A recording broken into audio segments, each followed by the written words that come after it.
to Beyond the Ring, a podcast that covers all things in the stock show industry from the informative to the insane, starring Ryan Rash. It's better to show up late than ugly. And Dale Hummel. You don't throw a whole life away just because he's banged up a little. Now on with the show. Welcome to Beyond the Ring. This is Dale Hummel, along with co-star Ryan Rash. Hello, hello, hello. Ryan, are you ready to follow Joe's press secretary and circle back onto a discussion topic? Sure. You're not ready for this. Evidently not. I don't know. You know, many of the listeners heard it here first. Heard what? Have you been in a hole buried underground? Last week was my birthday week, so I haven't heard a lot. No. I had a chance to watch an interview.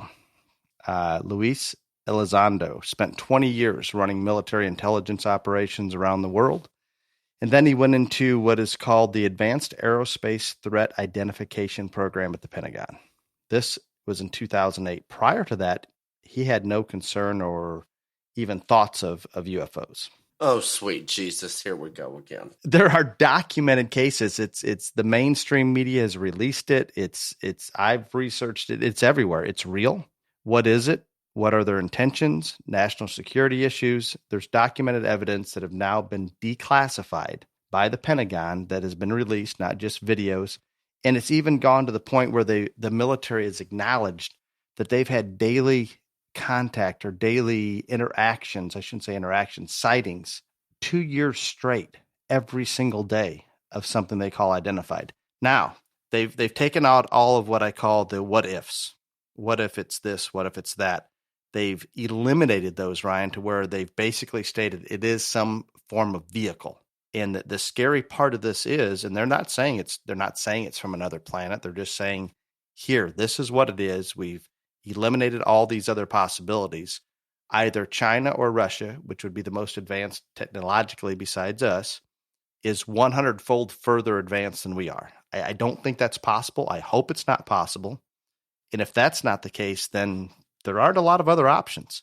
But this particular vehicle, whatever you want to call it, the research that they've gathered and have released, we're talking about something that can withstand 600 to 700 G-forces, fly at 13,000 miles per hour, evade radar, fly through air, water, and possibly space, has no apparent signs of propulsion, no wings, and still defies natural effects of gravity.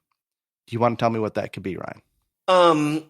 So, to the little small children that came up to me at the show this weekend and told me that I was too mean to Dale, other than the UFO subject, now you will see why. I literally had 3 little small children come up to me, very cute little kids. They said, "You're too mean to Dale. Other than the UFOs, you need to be mean to Dale about the UFOs." No, I think and this is what you start out with. This is real. You need to do just a little bit of research. And I'm not saying it's from another planet, but if we rule out everything else, which they pretty much have, I don't know what other explanation there is. There is no question that the Pentagon has exhausted all the what ifs and nothing. I become very concerned when the Pentagon says there is no other options. This is what it is. These objects are invading restricted military space. This is common. The military admits it, Ryan. Every day for a 2-year period, they've had these sightings. And this isn't just some wacko saying, hey, I just saw a UFO. I have no personal experience with the UFO. I don't believe I've probably ever seen one, or not that I'm aware of. I'm simply going off the information presented. And if such information is accurate, there is no question it is happening. Mm-hmm. I have Would you like to retract? No, I don't want to retract anything, because I have never said that I do not believe there are other forms of intelligent life somewhere out there that we do not know about. I have never said that. I have never said that I do not believe in UFOs. What I have said is you are a little obsessed with them. Well, I do believe that if there's that technology out there, and they are not going to kill the Chinese Communist Party either. So you can we can hope that they have intentions of that. My thoughts are, if they are here, if it is from another planet, I do not know. All I'm saying is this vessel exists of some sort, and it appears to be multiple ones. If it is if it is from another planet, I guess I assume they've been coming here for hundreds, if not thousands of years. Fortunately, they've decided to pretty much leave us alone. And I think our military was very wise. Have in not you engaging. seen what we do on planet Earth? I would leave us the hell alone too. You would think if they're going to intervene, it's maybe a good time. And that brings that whole, maybe they save our ass from China and the others. Do you remember this? And maybe I'm not recalling it correctly because I am a little obsessed with things that I think could drastically change the world, such as this. Do you remember when Trump said something about he's going to come out with something that would kind of shock people? No, he made it very clear that he was going to release all this information on UFOs. But he also stated that it would be after he left office. Well, he's left office and he didn't. So that makes me think he's definitely running again. No, I don't know about that. I guess maybe he put the ball in motion because they are being released right now and he has left office. I don't know if it was because of his efforts or not, but the Republican side in Congress is definitely demanding the unclassification of this information. And I'm not going to lay awake worrying about this, but it seems as though it seems as though the average person walking around, it's not a question. There's something there, or the Pentagon is lying to us. And I don't think they would probably make something like this up to try to panic the world. The good thing is the world is not in a panic. They don't even seem to know or care. Yeah, well, I think there are just some things in life, Jill, that you can't control. And I agree with that, and I have to work on accepting that better. I've got way bigger issues than a UFO coming. I mean, literally, if our president keeps going at this rate, I'm like, come get me. Take me somewhere else. Do you want to talk about the Palestinian world and Israel at all? I have so many issues with this man that's running our country. I do. 735 million.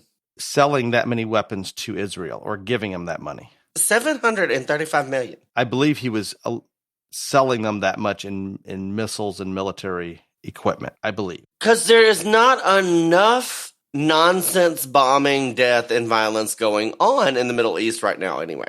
Ryan, you have Iran sponsoring Hamas and the Palestinians to launch 3,000 plus rockets into Israel. Israel has a defense system that blocks a lot of them, but not all of them. And I think what we have here is a situation. I don't like the fact that Biden is selling those to him because I think he's cut a deal because he wants to go back into that Iran agreement where we give them billions of dollars in green cash for no apparent reason. And he doesn't want Israel complaining about it. So he's going to sell Israel weapons, allowing them to stay quiet while he works on this Iranian deal and getting back into that horrible, horrible deal that Trump got us out of. But I am very much in favor of Israel defending themselves. I have nothing against Israel defending themselves. Here is my point, and this is going to ruffle a lot of people's feathers, and I really don't care. We went 4 years with Trump, and we did not have any major military conflict whatsoever at all with anyone. I'm sure there were still some weapon sales and weapons deals made and stuff like that. But he pretty much was like, I'm going to fix our country and not worry about the rest of the world right now. Like, we're going to worry about us. What was so wrong with that? What? And the irony of it is everybody thought when Trump was president, he would get us into every war or every battle in the world. And he did the opposite. And none. Zero. Strength through, or I guess our defense through strength and the fact that they didn't, I'm going to say they didn't want to piss with him. No, because this is kind of like when you're picking a fight with somebody, okay? And this is just general knowledge, people. If you're going to start shit or pick a fight with somebody, make sure that person that you are picking the fight with is not crazier than you are. I think that's the whole reason nobody wanted to mess with Trump, because they're like, oh, no, this is not the right person to screw with. I think there's a lot to that, right? I think you nailed it. Just not the right person to screw with. And so, clearly, Biden. And I agree with you. And I'm we're not even 6 months into this yet. Oh, I know. And this is a mess. Like, it's all a mess. It is. And I promise you, Biden or anybody else, not even Trump, is going to fix thousands of years of hate in the Middle East between different fractions. That just isn't going to happen. That is not going to be fixed. But Ever. that doesn't mean we need to get back into an Iranian nuclear deal that gives them billions of dollars and allows them to fund terrorists all over the country. All of these things. If I'm Israel, I'm so pissed about the Hamas and Palestinians. You can't. There's not even. I don't even know who you deal with. Palestinians, assumably, were elected or have governmental control, but Hamas controls the Gaza Strip. I don't know who you would even negotiate with, but I do know that it's Iran sending the money, sending the missiles, instigating everything. If I'm Israel, you don't want to know what I do. It's called nuclear weapons, Iran being in range. Gone. I think the smartest thing that you have said on this podcast is no one is going to fix this Iran-Israel conflict. This is like thousands of years of bullshit. And so whatever, but and I realize that the United States is kind of like the world leader and they are supposed to kind of guide other countries and try to prevent world wars and, stuff like that. I get all that. I'm fine with that. And alert the world about UFOs. Right, alert the world about UFOs. Of course, I think which is our new. I think motto that should be here a at Beyond the Ring. constitutional amendment now for you, Dale. We'll call it the Dale Hummel. No, constitutional Prince Harry amendment. wouldn't. Prince Harry would not like that. Well, Prince Harry can go back to England for all I care. But they don't want him. No, nobody wants him, and I do not want him in America either. I'm just going to tell you that much. But I think we're stuck. I think we need to worry about some of the stuff at home before we try to go fix things that are impossible to be fixed. I'm done with that rant. But yeah, Prince Harry, go back to England, go back to Canada, go somewhere. He's not sure what the First Amendment is, but he's against it. Right. How can you be against something that you state that you don't understand? Oh, maybe you should go to Canada. I don't know what the First Amendment is, and then goes on about how he's against it. Yeah, he does. So Canada has auditors coming out to houses now. They hired thousands. I don't even know the number, Ryan, to go kind of like a tax auditor here in the U.S. Except they show up at your house and make sure you're green enough. Oh. The green police. Oh. How would you like them showing up at Gay Hill? They probably run.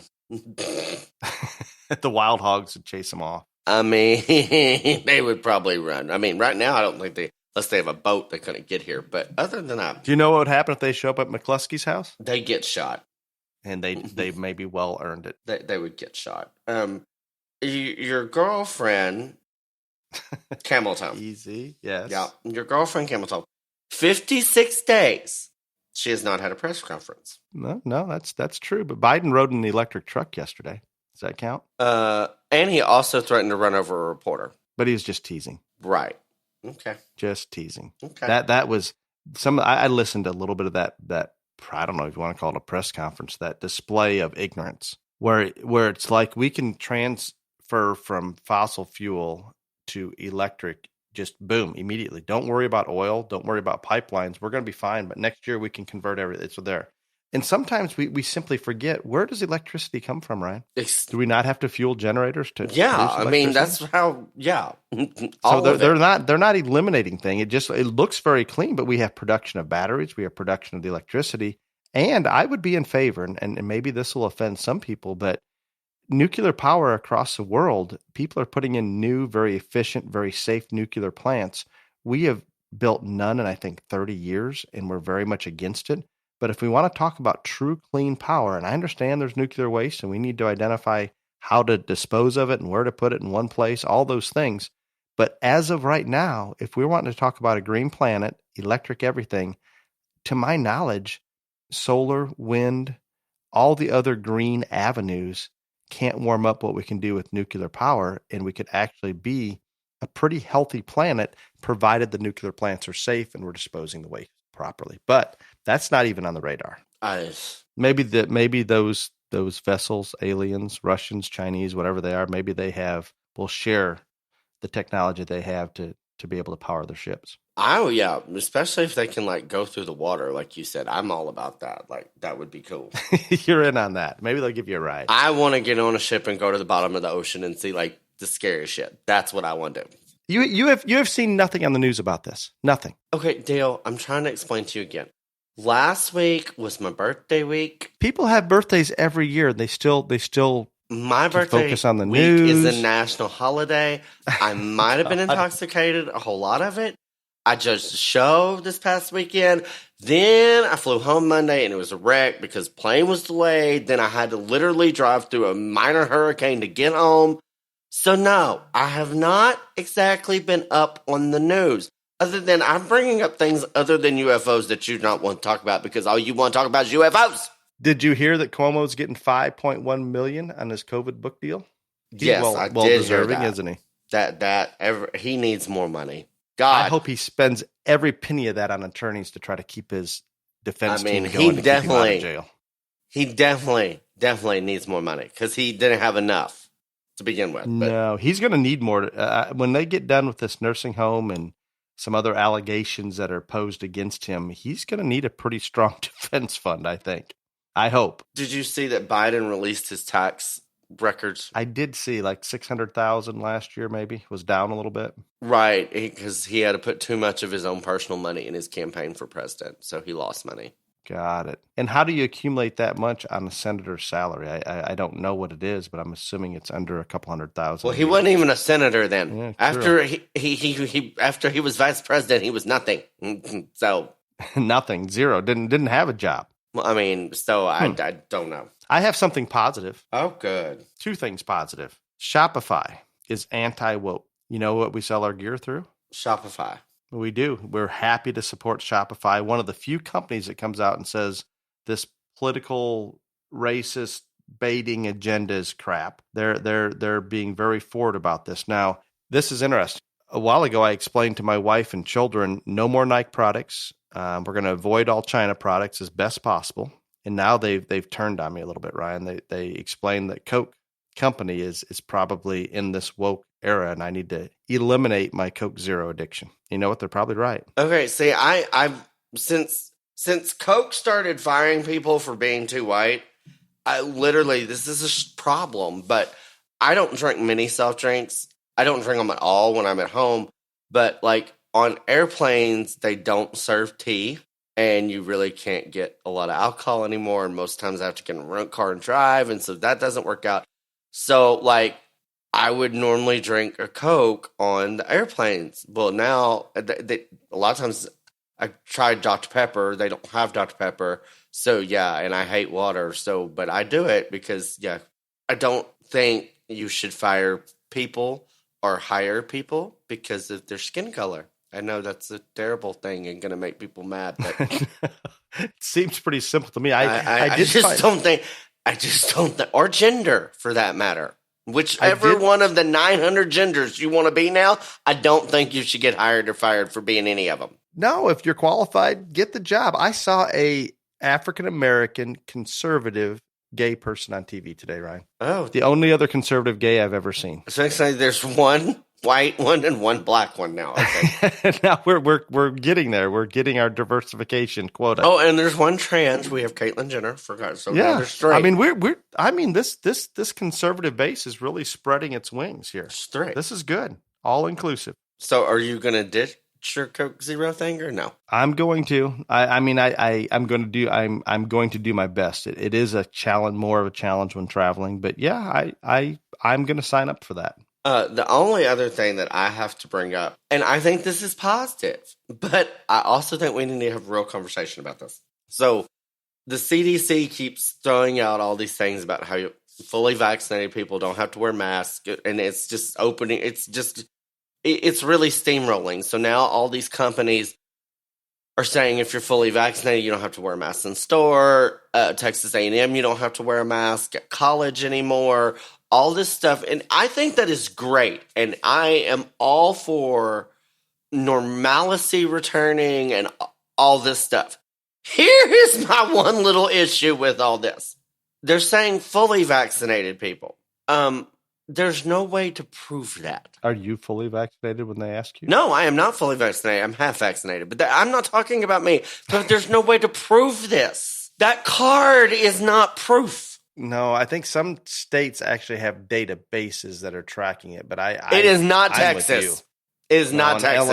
Illinois, I do not. I mean, I've got this same little white card with somebody's signature on it. That's what I've got. And like when I'm saying there's no way to track this, I do not want people to think that I think we should have tracking devices or anything else like that. But the simple point of all this is, if you have a license, there is a database that lets you know if you have a license, if you don't have a license, or if the license is valid or expired. So if this is how this is going to transpire, and again, Texas is making law after law about how the fact that whether you're vaccinated or not does not matter and has no effect on anything. But like, if I'm very confused on how I would say the federal government and the people they're listening to are saying fully vaccinated people can be normal, not wear a mask, not do do all the normal things. But yet there's no way of identifying who is and who is not. That doesn't bother you at all. No, it does bother me. I think people are just going to lie and say they're vaccinated if they so choose to, but exactly. No, there's no way to enforce. And I don't care because like y'all know me. If you want to wear a mask, whatever, but like, I get bothered at the concept of organized chaos.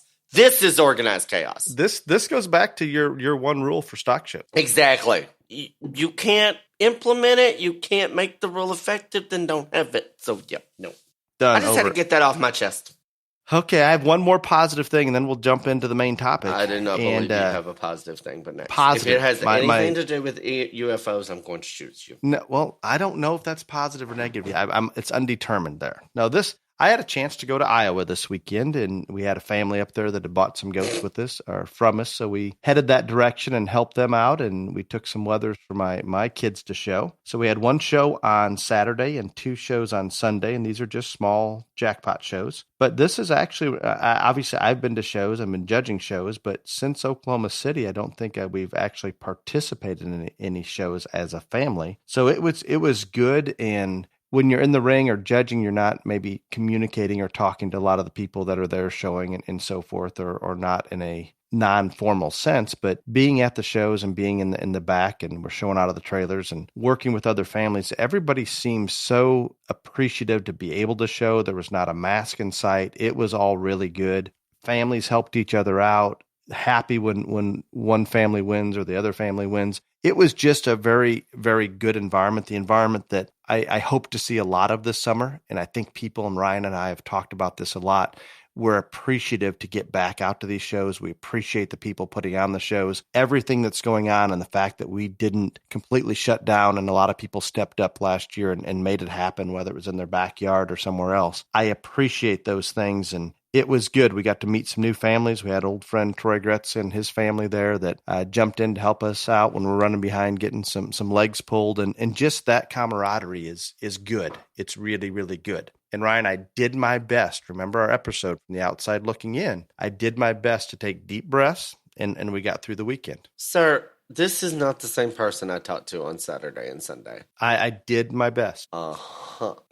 Do you not take medication all the time? Is it like just when you think you need it, or like, because I'm starting to think you might have multiple personality disorder. I do have anxiety issues, and I would like medication for it. I have not gone to get any, but it may be something I look into. I think your wife needs to take you, because I think you have multiple personality disorder.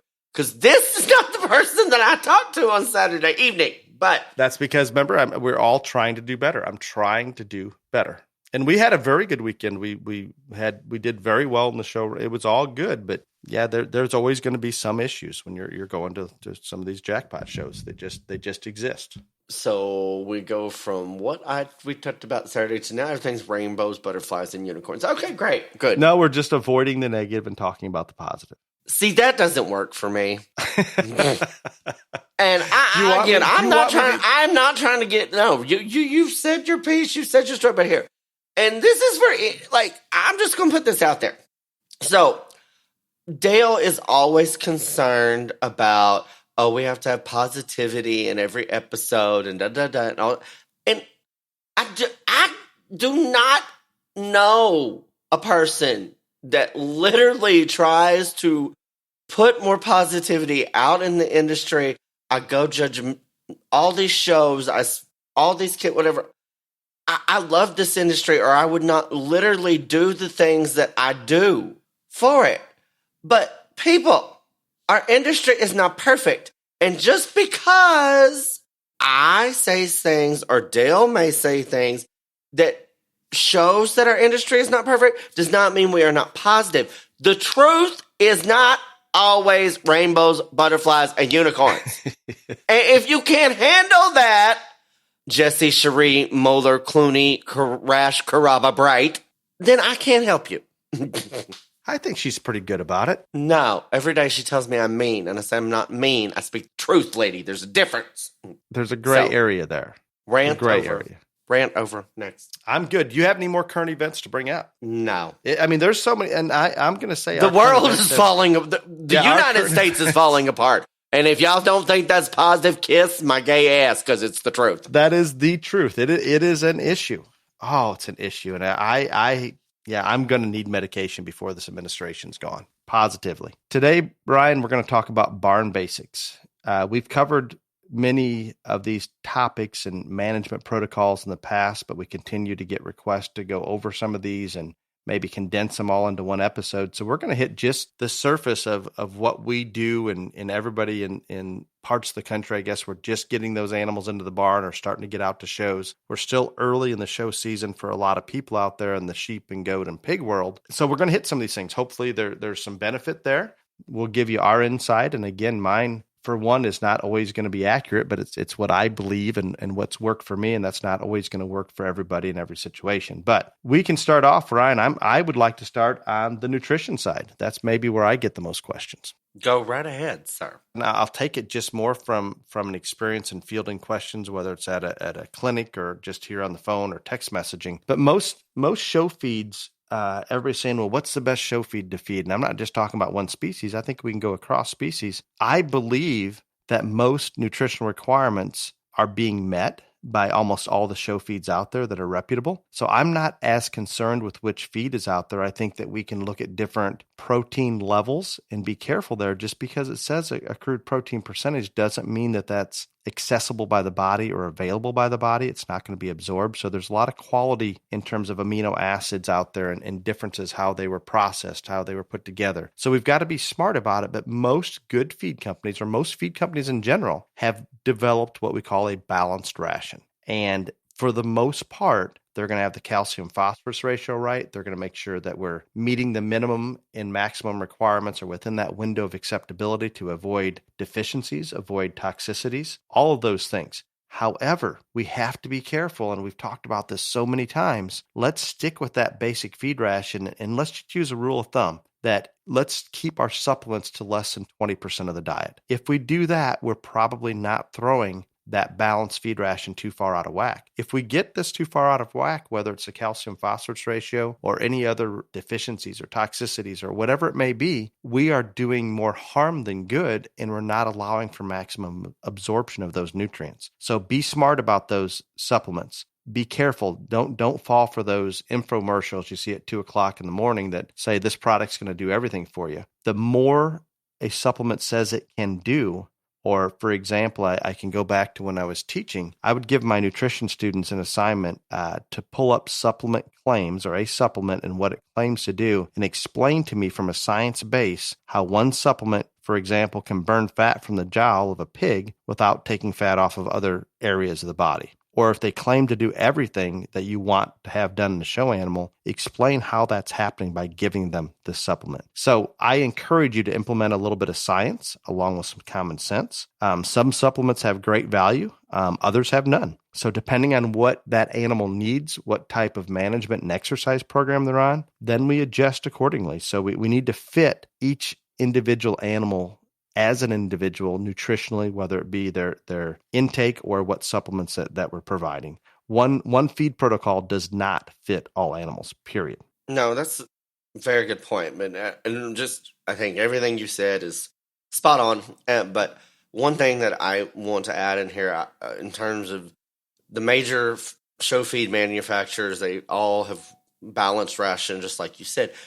I think one thing that people need to really concentrate on is get the one that you can get the freshest. And not every feed company is going to be able to service every area of the United States. And so if you can find one of those major show feed companies that you can get fresh feed on a continuing and ongoing basis in the amounts and in the times you need it, I would start there. And then on the supplements, again, we had an episode on this, and maybe we need to address it again. I'm not sure. But like, I can't say enough about the fact that there are supplements that work. But I think the ones that work are the ones that target more specific areas. I do not believe that there is that one all magical catch-all supplement that is just going to improve everything on your animal. And again, a lot of people that sell supplements aren't going to like that, but that's just kind of what it is. And it's at shows. Like, you'll walk down these aisles and you will see people mixing feed, and there's very little feed in that. And there's all this voodoo. And so, again, I'm not as big a fan as the voodoo. I'll never forget one year at the State Fair of Texas, we actually won the steer show. And so the people across the aisle from us came up to us afterwards and they congratulated us. And the dad was like, so I'm just a little upset. I said, well, why are you upset, sir? He said, because I've watched you all week and you have put nothing in front of that calf but feed and water. He said, you drenched him a little today, but nothing else. So do you come out here in the middle of the night so people can't see what you're doing, etc.? I was like, no, that's not it. He said, well, I just don't think that you're letting people see what you're really doing to make those cattle look like that. And he wasn't meaning that I was doing anything illegal. He just thought that I had a whole bunch of voodoo hidden away that I didn't want the world to see. I'm like, I get that all the time, Ryan. When we send weathers out to clients and we email a protocol, and the protocol is kind of what we talk about right here, that I think people find it hard that we can compete at a national level or win a national show on feed and water. That for some reason, just like you're talking about, that win at State Fair, they just don't think it's possible. Is that the best way to put it? Yeah, and like the mom of this girl, she was standing there and she's like, sir, I promise you, this calf has not been on any supplement all year long. And I'm not saying that I have fed supplements in all species, but there are some, and I would say over half of the animals that I have ever fed or put out to clients, I have never recommended a supplement for that animal or fed one, because I think if you start with very good ones and good fresh feed, then that's a lot of it. Again, I don't understand that mentality that we're talking about right there, that people that honestly believe that you can't do it without a whole bunch of mumbo jumbo voodoo or magic. I tell people, even though we're dealing sometimes with ruminant animals versus ourselves that would be a monogastric, think about what a bodybuilder would do to build muscle. Think about what you do to lose weight or maintain weight or gain weight. And I think if we get that feed, and Ryan nailed it, make sure, and that's the first thing that I tell clients. I say, well, what feed do you want me to put those on? And I say, well, what do you have available in your area that's going to be consistent and fresh? And if we can accomplish that with the fact that the palatability or the feed intake is good on that particular feed, if we have strong feed intake, then we're in control of how many calories or how much that animal is going to put into its body. If they don't have a strong feed intake, then we're spending most of our time begging them to eat, just to please consume a little bit more. And that doesn't allow us to do hardly anything. But with a strong feed intake and strong consumption, we can adjust accordingly, and that allows us to control rather than the animal. And I always come back with this feed intake is so huge in our program, whether we're talking about cattle or goats, that one thing that I get a lot when we send animals out, and I'm going to assume Ryan's had the same, whether it's cattle, whether it's goats, I don't think it matters what species, but one of the questions that a breeder's going to get often is that animal goes to a new place and they're not hitting the feed maybe as hard. It could be the same feed. You'll get that call and say, hey, he's not wanting to go to feed. Is this the feed you're on? Is this the hay you're on? You know what we never bring into play? Nobody ever asked, what type of water device? Did you do water in a bucket? Did you water an automatic water? Was it a water tank? And we've got to realize that water intake and feed intake are going to go hand in hand. So we may be presenting them with the exact same feed, but obviously we're in a different environment. They're under stress from hauling, from being out of their comfort zone, all of those things. And then we throw on top of it water that tastes and smells different. If they don't drink much water, it doesn't matter if the feed's the same. They simply aren't going to consume much feed. I'm not saying there's anything we can really do about the water. We're not going to ship water from our place to there and keep them on that. But we need to take a deep breath and realize there's going to be a several day acclimation period for them to habituate to that water. They're going to drink enough to survive at first, but we want them drinking enough to maximize feed intake. And that may take a little bit, and it's not always ideal. We may be going from well water to chlorinated city water to sulfur water. There's just so many different things there. And over time, they will normally acclimate to it. And we'd like that to happen sooner than later, but it's not always going to work that way. We're so anal about this water intake, Ryan. Our show animals will bucket water 2 to 3 times a day, rinse it out, clean it out, put it back on there. We never use soap. We just wipe them out and fill them back up and put them in. Those buckets are filled to a specific line each time we fill them so that next person, or if I'm down there changing water or the kids are, they can track how much that pin or that individual has drank. And we look at that just like most people look at, well, did that animal go off feed? There's something wrong. Our thoughts are if they go off water, sometimes is even a precursor to them going off feed. So we're so anal about it. It's crazy. My kids, it drives them crazy. But I even have a light colored bucket. I believe they actually have better water intake in it, and we can notice that slime build up a little bit easier, or if that bucket's dirty. So you want to talk about being anal about different things, maybe even UFOs, Ryan? This water thing, that's my number one. No matter who sends animals away, it's going to take a couple days or maybe even a week for them to acclimate to not only different water, but different environment, all that stuff. And it's just, every time you take an animal from one place to another, there's going to be a transition period. And that's why I think that going to shows and getting those animals out on the road more times, as many times as you can, that will make that transition less when it's for the important show. Because the more times they do it, they are going to acclimate. They're like, okay, well, either I'm going to be hungry or thirsty, or I'm going to just drink and eat what they're putting me here, because at that important show at the end, you don't want any of that. And so that's why I think getting them out to jackpot shows and making them go through that as many times as possible in the end helps. So Ryan and I may be oversimplifying for some of you, but we're giving you the honest truth. This is what we have done, and this is what has provided or allowed some success. So with that, when we go back, we talk about that feed ration, getting a show feed that's consistent and fresh locally. And if they have if consumption's strong on that feed, we avoid going over 20% in our supplements to try to keep some of our ratios in balance. We can control where that animal's at in terms of feed intake, and we are in charge rather than the animal being in charge. So real simple, we come back to the water thing, make sure it's fresh, make sure it's available in some manner that we're going to encourage water intake, because water intake is going to be directly correlated to feed intake.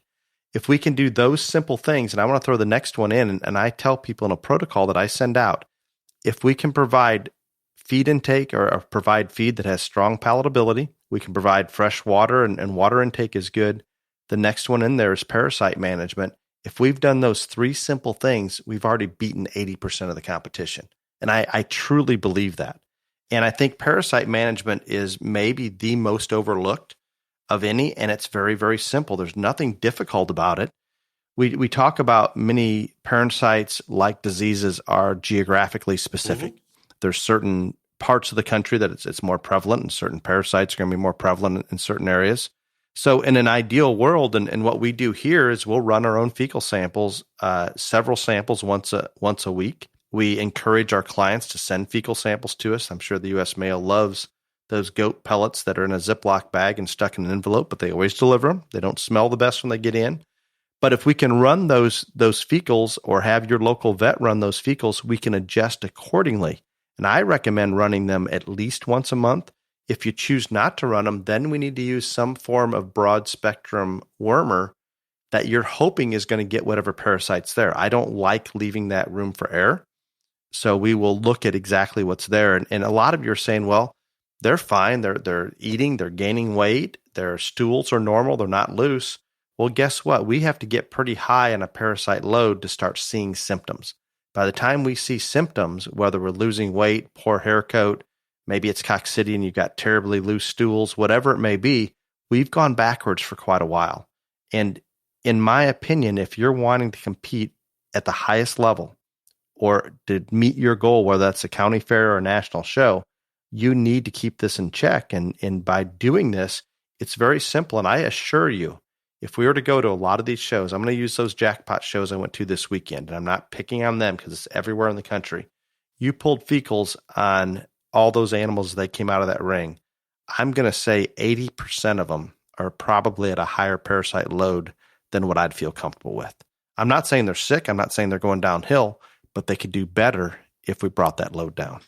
How simple is that, Ryan? So, I'm going to be really honest. I think parasite control is very important.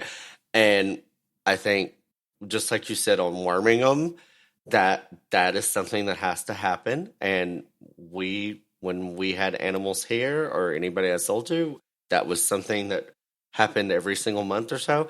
I have never ran fecal samples on an animal unless they were sick. So, just going to put that out.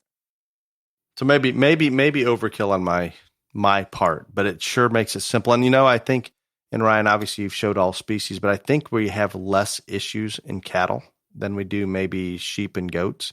And I think goats are probably the worst, is why maybe I've gone even deeper into it. But it's a challenge. We have show pins that are concrete that we use shavings in, and they're stainless steel lined. I mean, we can clean those out and sanitize them as well as any show pin in the country.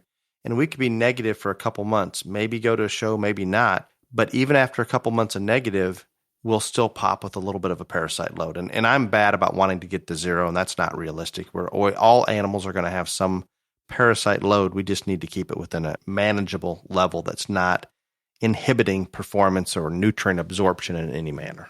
Wormers and all of those things, and again, there's lots of them out there, and the different types and all that, and whatever works easiest for you and your operation, depending on how many head you have and all that other stuff, it is extremely important. And again, I'm not saying there's anything wrong with what you do, Dale. I just don't know that many people that have that technology available in their barn.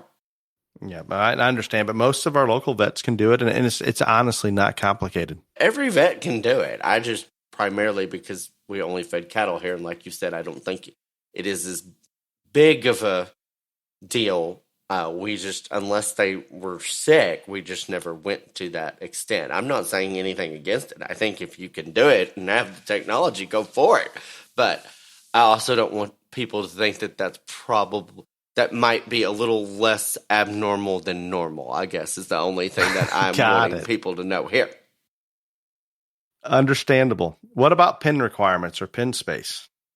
You can lead us down that road on the cattle side. Well, I think, again, depending on how many head you have and all this stuff, you've got to have adequate space for that animal inside the barn and then outside of the barn. Because, again, or at least the way we do it is we bring those things in pretty early in the morning and tend to the daily care side of it. And more times than not, they're going to go in a cool room.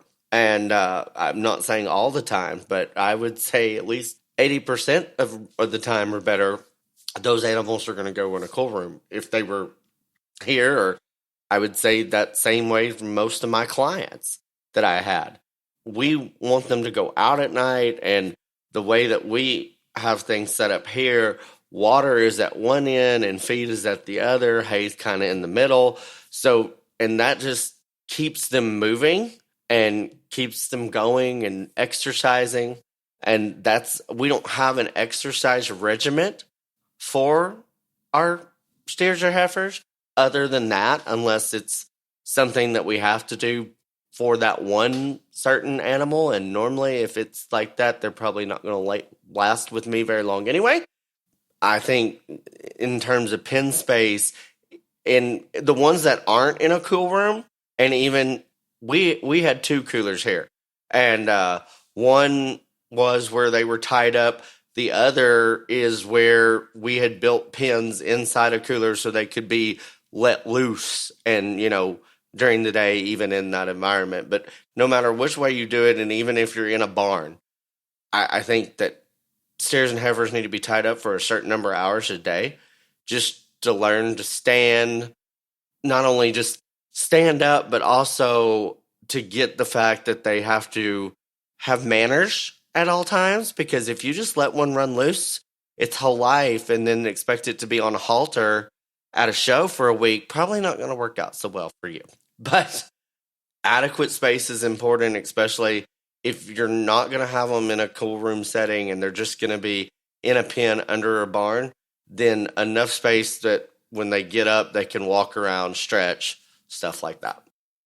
No, I think that's dead on, Ryan. And depending on what we have for flooring, and I'll talk about sheep and goats, that we actually keep ours on concrete floors, but I don't think we probably need cattle on concrete without quite a bit of bedding 24/7. If we can get them into that dirt turnout lot, that's going to be much better for us.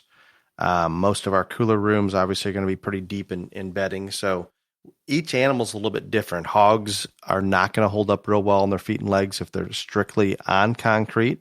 Some of them will withstand it, others will not.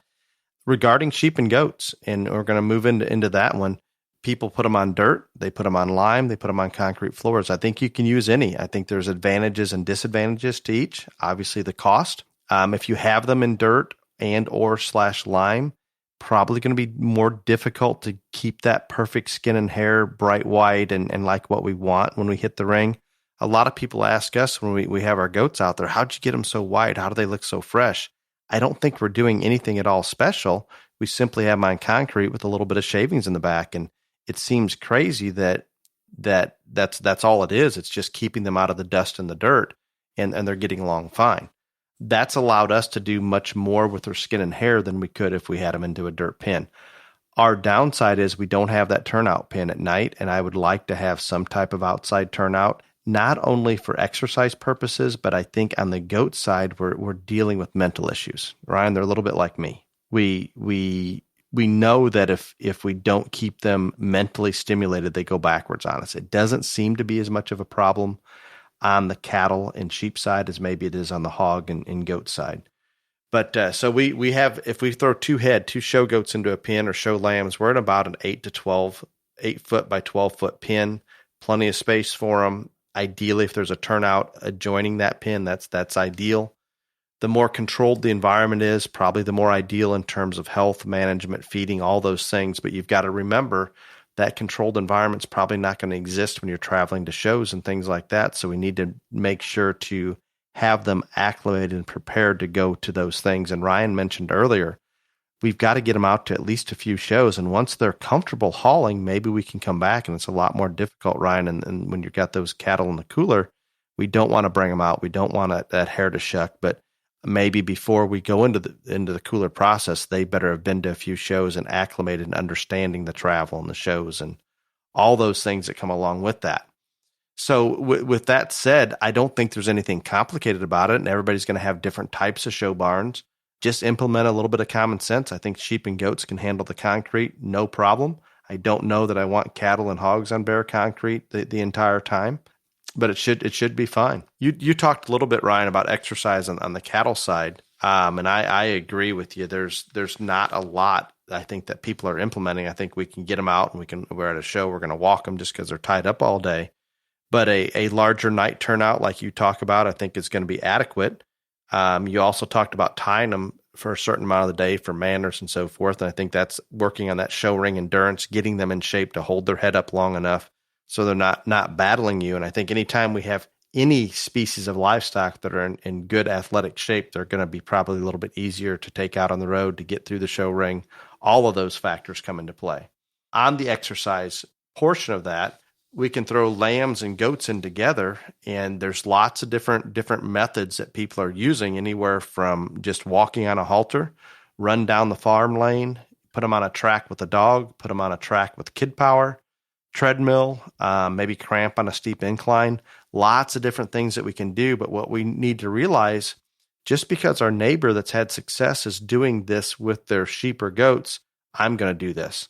Stop and think about it. There's a reason why we put them on a flat track with a dog, or there's a reason we put them on a treadmill. There's a reason we go forwards versus backwards. All of these things have a reason, and we have a certain goal in mind. And each individual sheep or goat is going to need something maybe a little bit different. If we want to build muscle, we maybe want to put them on a track with a dog, or we want to go backwards on a treadmill, or we want to put them on a steep incline. If we just need to firm them up and burn some fat or burn calories, we can do that running down the farm lane. We can walk more. We can put them on a treadmill going forward. We can put them on a track and just have kids chasing around the circle. But on the track, we're not going to get that adrenaline from a child usually that we're going to get when we get that dog out there and really gets them going. We can actually build some muscle on a flat track for these goats and sheep. So there's always a purpose for all of those things. What do you think about exercising a pig, Ryan? Do we need to do much pig exercising? I think it's vital. I mean, like probably one of the most vital things there are. And the difference in pigs compared to the other three species is when you're showing a pig, they're in constant motion.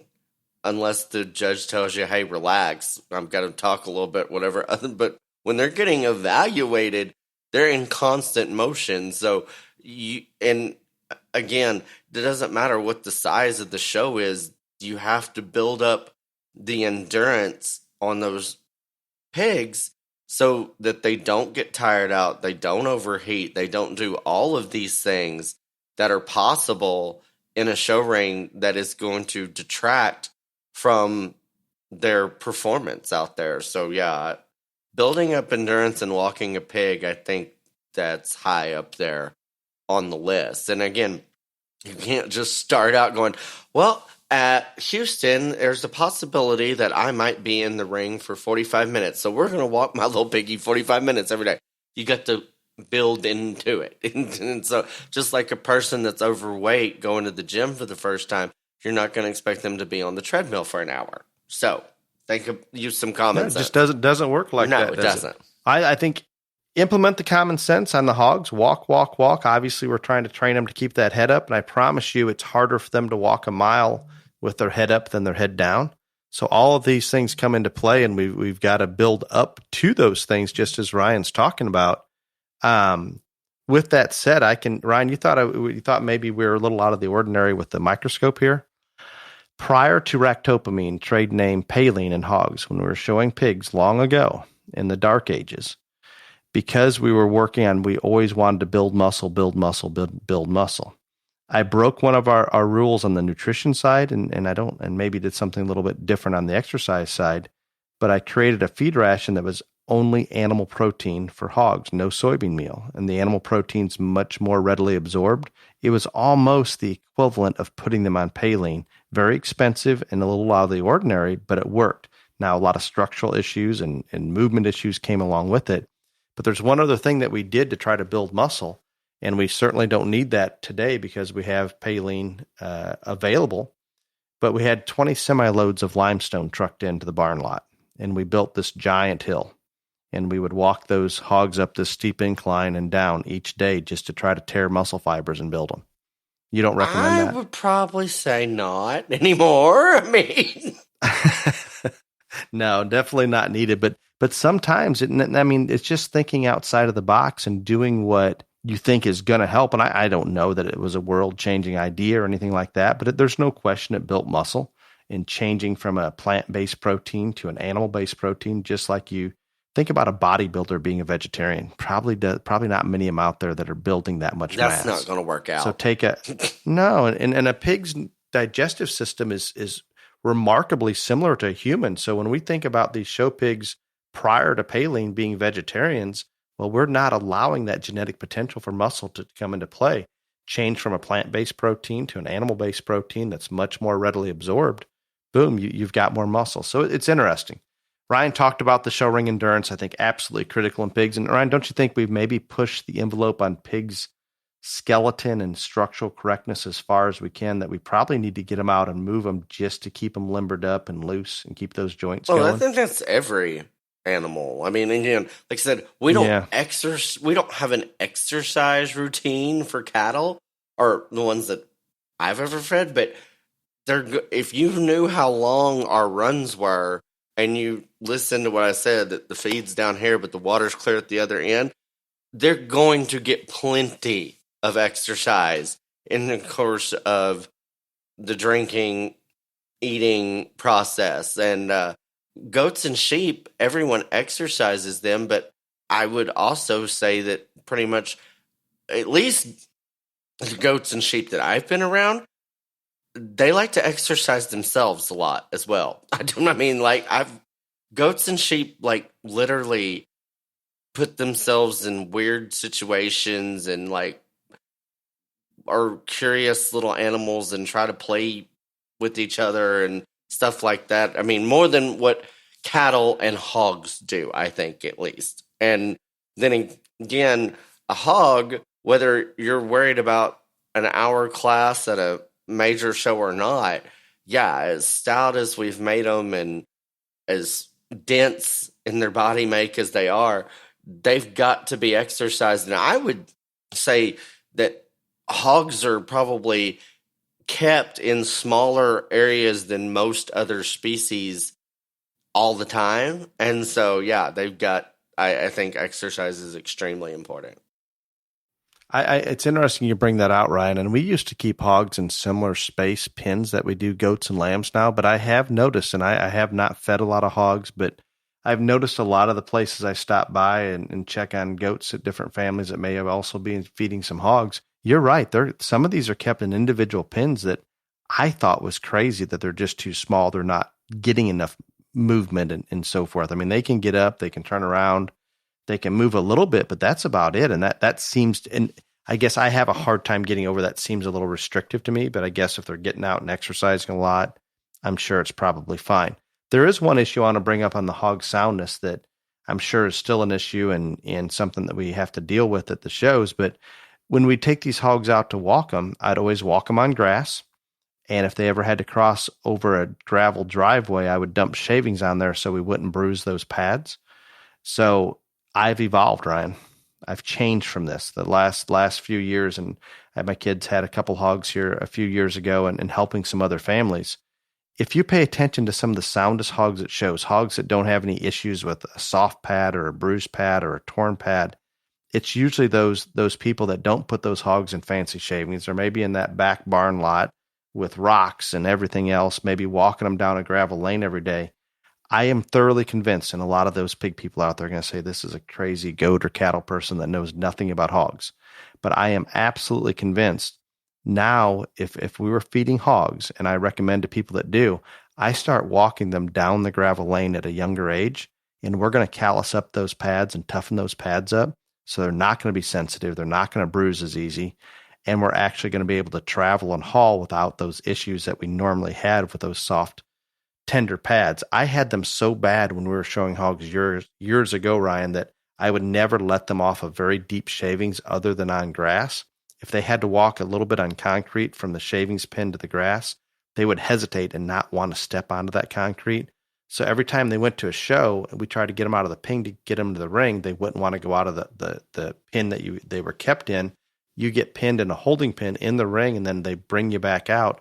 The pigs would not want to go through a gate because they're worried about they're going to change flooring or change what the sensitivity of those pads are. So I have gone a 180 on this and gone to let's toughen those pads up and make sure we don't have issues later. Crazy? I don't think it's crazy. I'm not sure everyone's going to agree with you on that, but I do think there is some common sense behind what you're saying there. Excellent. So there's one more topic I want to kind of touch on, Ryan, before we jump into your favorite segment. What about skin and hair in obviously in the cattle and the sheep? I mean, all species. I appreciate a good skin and hair coat as much on a pig as I do a calf. Again, I think that daily care on no matter what you're showing, I think that's kind of, if you do it well and do it correctly, I think that's going to be probably 60% of the competition, because like no matter when I'm judging, and I mean hog shows, it's probably more obvious than not, when those things are coming in the ring, you can tell real quick who's done the work at home and who hasn't in terms of skin and hair.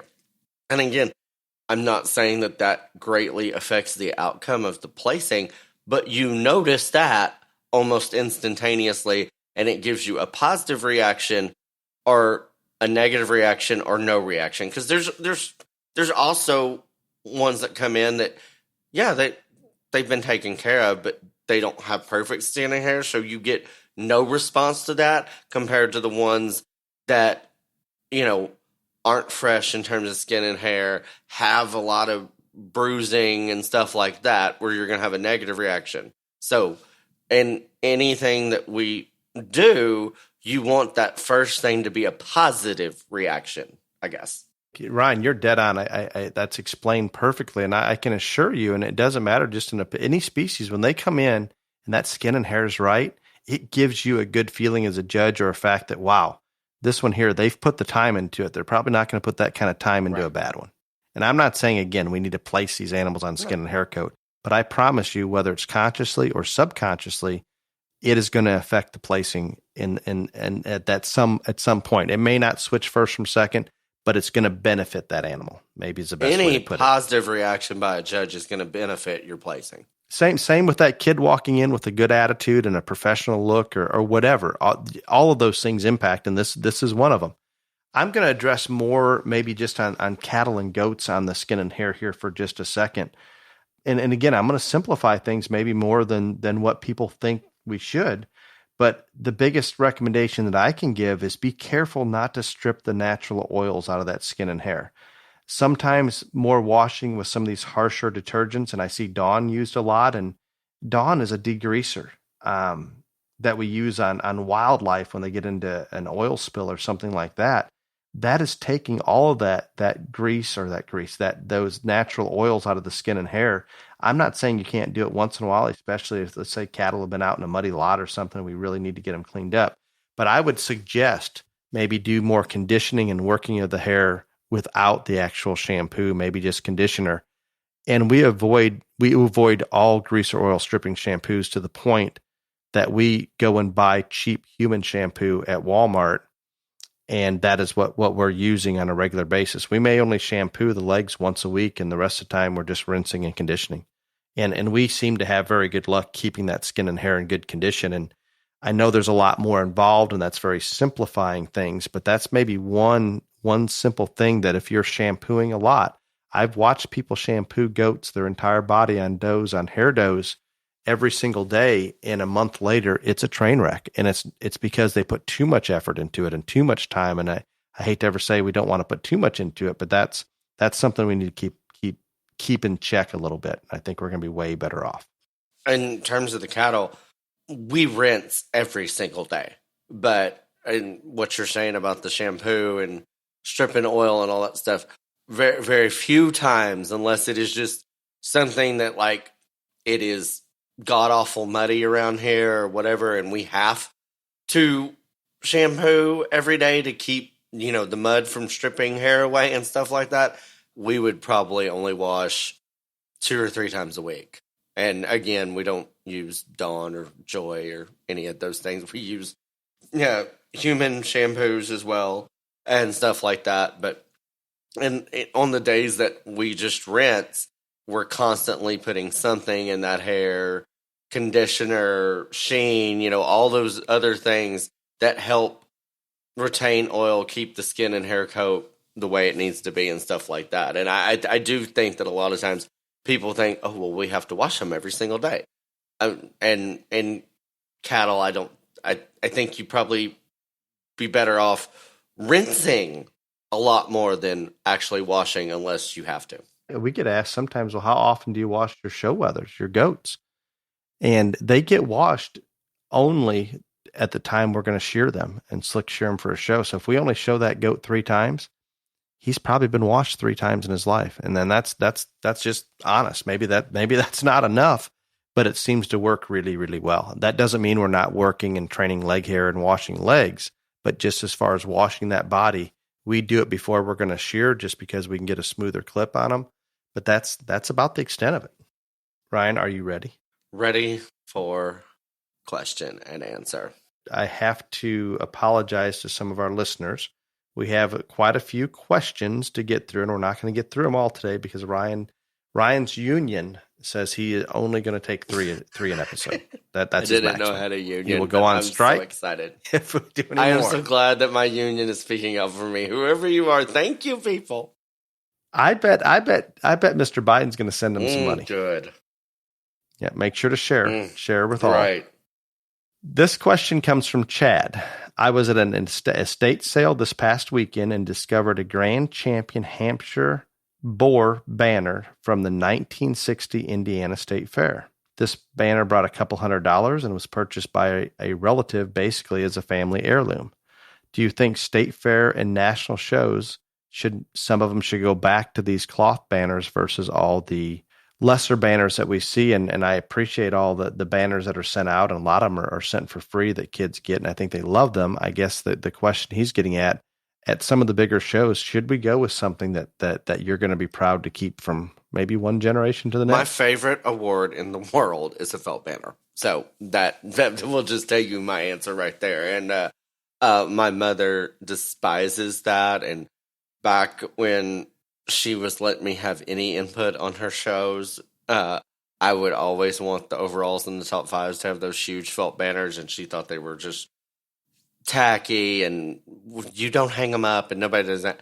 I don't think there's a cooler award in the world than one of those felt banners. So yeah, I'm all for that. Again, I think the fad and the trend right now are those vinyl banners, and I think it's cool because you can put them up in your barn and, you know, it's inspiration for you while you're working and all this other stuff. But I just don't think there's anything as classy as one of those felt banners.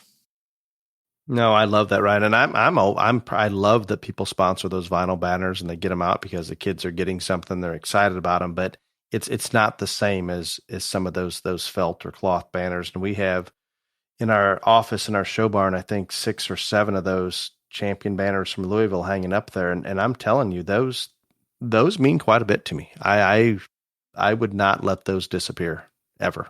Exactly. The next question's from Lisa. Question for your podcast. What app works best for tracking animal info such as date of birth, pedigree, weights, feed rations, medications, etc.? We use the Feed Scoop, but it's out of date and doesn't work well. Ryan, we had something like this on the show apps, I believe. I'm not going to be of any benefit here. All I can do is ask listeners. Either. We can reach out and we will post this particular episode, Barn Basics. If our listeners out there would be as kind to comment on what they prefer or what they're using, I would like to know, because we don't have a system that I am really happy with. And I'm sure there are plenty of apps out there that take care of this. I'm just unaware of them. So Lisa, I appreciate the question. I'm going to throw this one out to the listeners to kind of help us out, because Ryan and I, we just don't have it. Yeah, I've never even thought of using an app to do any of that, to be honest. Kimberly, I'm currently catching up on your podcast. Listening to your Superstitions podcast that aired, I don't know, 2 weeks or so ago. I brought up the question because we were told you should not wear black in the show ring, a black shirt specifically. Was this just because it was disrespectful to the judge, or is there any truth to it? I don't remember the black shirt thing. I remember somebody commented that yellow shirts were, I said yellow shirt. That I know a lot of people that thought yellow shirts were bad luck. I don't remember saying anything about black shirt. Now, I do remember you talking about black shirts once, that maybe we avoid them on black cattle because it all blends in too much up front. Did you mention that? I've talked about how the fact that, like, if you've got a really cool fronted steer or whatever, that heifer, that you might want to wear a shirt that's a contrasting color to that skin or hair of that animal so it sticks out. I've also commented on the fact that I made the majority of my girls wear black jeans, and I try to make the boys wear black jeans to show in so they could blend the briskets into their steers all the time. So yeah, So let's blend the ugly, contrast. Yeah, I mean, that was just kind of common sense in our group. And I'm going to tell you, the kids did not like the black jean thing. I don't know why. I wore them all the time. It didn't bother me. But yeah, that was just kind of something that like, and I don't care if your steer had a perfect chest. Even if it was a black calf, I wanted you to wear black jeans because even if it's perfect, you camouflaging even more is better. But yeah, I always thought that there's always been a little bit of logic to what you wore compared to that animal to make you stand out or to highlight different things, especially in terms of the front end of a calf. So, but I don't remember saying anything about not being able to wear black shirts. And so I vividly remember saying the yellow because I know lots of people think yellow's an unlucky color. Got it. And Kimberly, I think there's nothing disrespectful for wearing a black shirt that I'm aware of in terms of a judge's mind whatsoever. But I really do believe, and Ryan and I made this or had this topic we discussed today over a lot of very simple, basic things, but sometimes simple is better. And then we go all the way into detail like this that Ryan's describing on that. If we got a good front end one, let's contrast that so we can see that neck and that neckline, and let's maybe wear darker jeans to blend that brisket in. So it goes from the simple, basic things all the way down to the absolute detail. And if we're wanting to win at the highest level, I am a firm believer that we need to do every one of these things to put ourselves in that position to best succeed. Going all the way back to these certain colored buckets and filling them to a certain line. I mean, there's so many things we could go on and on about, Ryan. Maybe we'll do one episode on how crazy we get with these show animals and the things that we do for them that is probably above and beyond what we do for ourselves or our family. There's lots of people that would do that all the time, I guess. Well, Ryan, it's been an enjoyable episode. I appreciate it. Those of you out there, be safe until next week. Y'all come back now, you hear?